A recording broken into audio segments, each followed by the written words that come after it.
Yeah, so the name and Felloe spokes and Axel are parts of the Helm.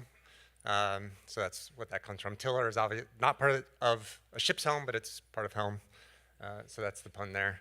So I'm actually not going to talk about the gory implementation of details of Helm, like Tiller and whatnot, but more talk about what Helm does. It's been described a lot as a package manager, but it actually does a lot more than just what I think of as package management. I think of package management of taking a ball of files, packaging that up, pushing it somewhere that I can search and browse and pull things from and unpack them. Um, and maybe also dependency management, like in the example we just saw from Small, um, having one package depend on other packages and make sure I have some way to get all those installed, right? That's like core package management kind of functionality.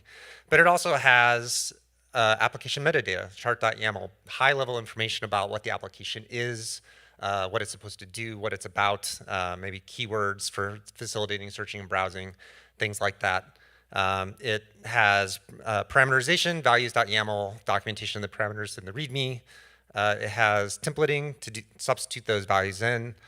It has the revision management, upgrades, rollbacks, the history, lifecycle hooks, application probes, and command plugins that people are doing a lot of really interesting things with. So it's actually quite a bit of functionality all interacting together, designed for very specific use cases and specific developer workflows. But actually, while the number of different use cases that people are using Helm are expanding, still a lot of people don't even try to use Helm. They look at it and they say, wow, it does a lot of complex things. It doesn't really seem to fit with what I'm trying to do. Maybe I have a different templating language that I want to use, or I want to use GitOps and not use the revision management that's actually provided by Helm or whatever it is. You know, I need this one or two things and not the other 5 or 6 things.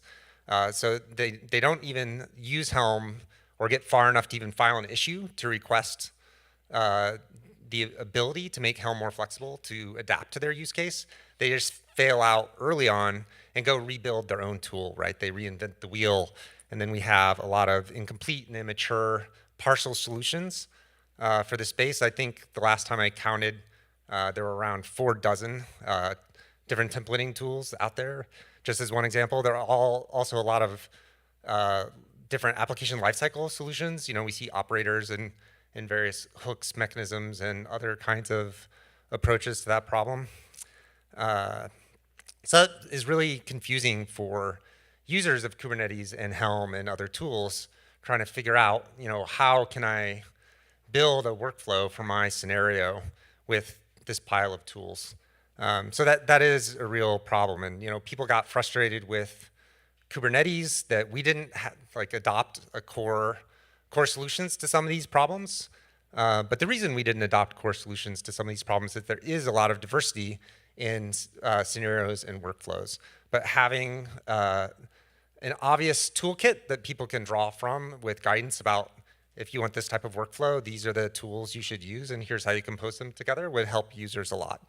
And as part of that, the building blocks need to be interoperable so you can use them together in these different scenarios, right? Like chart.yaml is not understood by any other core Kubernetes tools like Dashboard or kubectl.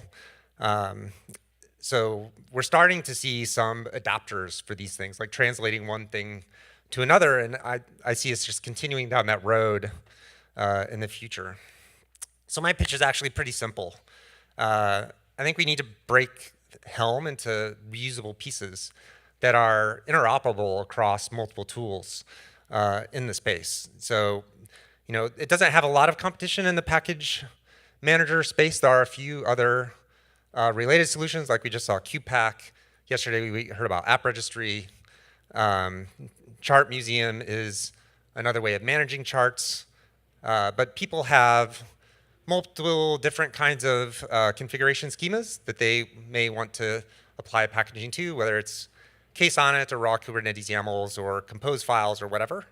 And having, I think that's something where there doesn't need to be a lot of different approaches if it's just a little bit less opinionated about the contents of the package and there are some pretty obvious solutions for different use cases, and people can just swap them out if they're interoperable at a certain level.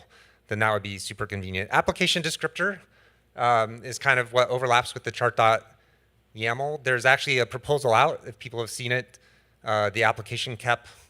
If we can just agree on a common set of high-level metadata, then whether I'm doing kube control apply or Helm install or some other workflow using kubeconfig or whatever, if I can get that basic list, that I can go to my UI, whatever UI it is, and say, please list my applications that I've deployed, that would be so awesome. Application probes or health checks. Everybody who's doing continuous deployment needs a way to check whether it worked, whether the application's up or not. So Helm has one sort of approach, but other people are developing other approaches. App Controller built its own solution, for example. So again, if we just had sort of a standard way of doing that can work with all the tools, that would just be help out the users quite a bit, I think. A formal parameter spec,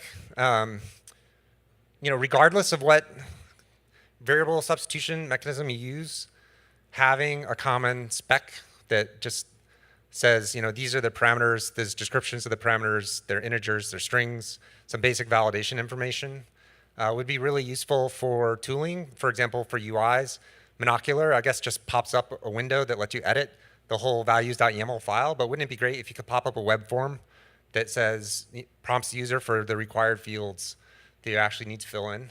That's something you could do if you just had a standardized parameter spec regardless of the templating language.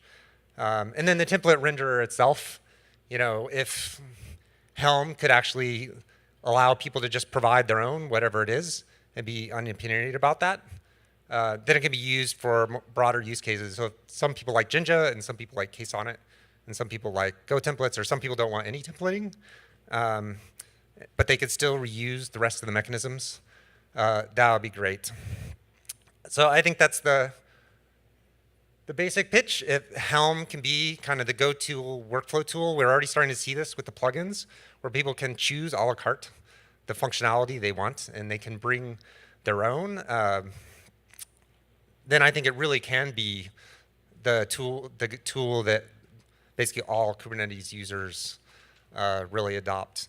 And Helm 3, I think that we've heard this from many other talks yesterday and today, I think is an opportunity to bring it up in line with kind of modern Kubernetes conventions and mechanisms that didn't exist back when Helm 2 started, like CRDs, operators, the declarative patterns we've been seeing from a number of different talks, and bringing it more consistent with the rest of Kubernetes also benefits users, because then it reduces the impedance mismatch between using Helm and other tools in the Kubernetes space, and we can put it on Kubernetes.io in a way that's consistent with everything else, and people can incrementally adopt the more advanced features of the tool. So that's basically it in a nutshell. So thank you.